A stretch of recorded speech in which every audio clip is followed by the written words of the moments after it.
நீங்க அதே மாதிரி ஷமியை கூட பாத்தீங்கன்னா ஒரு நல்ல ஆப்ஷனா பார்க்கலாம். இஃப் ஷமி கெட்ஸ் ஃபிட் டெஃபினட்டாவே அவரோட ஆப்ஷனா பார்க்கலாம். மோகித் சர்மாவோட ஷமி வந்துட்டு ரொம்ப இம்பாக்ட்ஃபுல்லான ஒரு பாஸ் பவுலரா இருந்திருக்காரு. சோ அதனால எனக்கு தெரிஞ்சு மோகித் சர்மாக்கு யூஸ் பண்ணுவாங்க. ஷமியை நீங்க எடுக்கணும்னா ஒரு இன்ஜூரி ப்ரோனா இருக்காரு. அண்ட் இன்னொன்னு என்னன்னா ஒரு 18 ஸ்லாப்ல தான் திருப்பி வரணும். இன்னொரு கேப்டு பிளேயர் போறோம்னா இந்தியாலயே வந்து பிரைம் ஃபாஸ்ட் பவுலர் இல்ல முகமது ஷமி. சோ நீங்க அவர் கண்டிப்பா ஒரு ஆக்ஷன்ல போனார்னா எனக்கு தெரிஞ்சு எக்ஸஸ் ஆஃப் 15 crore போயிடுவாரு.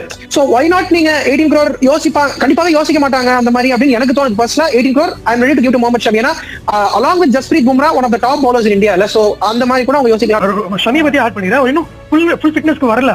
இப்ப அக்டோபர் 31 அனௌன்ஸ் பண்ணுங்கிறப்ப அந்த இது எங்கயாவது அவங்க மைண்ட்ல பிளே பண்ணுமா? விட்டு ஆர்டிஎம் யூஸ் பண்ணலாம். 15 crores ஆர்டிஎம்க்கு போய்க்கிறேன் போலாம். இல்ல ஆக்சுவலா நீங்க இன்ஜூரின்னு பட் ஆனா இன்னைக்கு காலையில அவர் திரும்ப என்சிஏல வந்துட்டு இன்னொரு நீ இன்ஜூரி அவருக்கு வந்து ஸ்வாலன் லெக் ஸ்வாலன் நீ பார்த்தாமா ஸ்வாலன் நீ சாரி. அதனால லைக் இன்ஜூரி பண்ணா but still at the peak அந்த சீசன் ஃபுல்லா அவர் ஆட போறாரு அப்படின்னா அவர் கண்டிப்பா அவரோட இது இருக்கும்.